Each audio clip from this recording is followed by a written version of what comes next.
So my last poem is called Sometimes I. I make a reference to this on my previous poem about, would you rather be blind, rather be deaf? And the way that the world, the able-bodied world, sometimes looks at people with disabilities is with a pity. And it's not a good way to look at the world.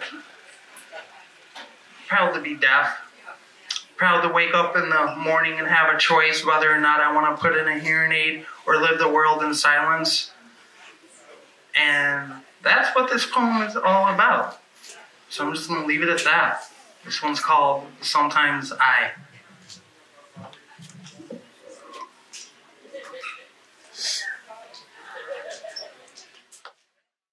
Eyebrows raised, pupils dilate, a smile awaits.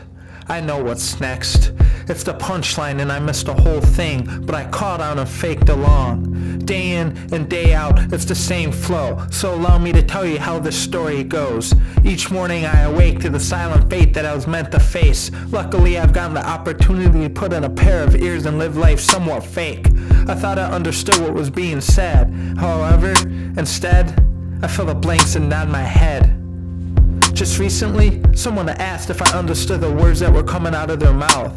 The only time strangers really listen is when I talk with my hands, and they folks that can't even understand, staring as if my dialogue is an open red blog. It's one thing to stare, but when you pull up a chair and you prop up your elbow and rest your fists under your chin and watch as if you're watching fights on UFC and you don't know me, when I turn to ask if I can help ease their curiosity, their jaw drops in disbelief. Holy shit, you can speak! All of a sudden now I'm looked upon as if I'm a circus freak.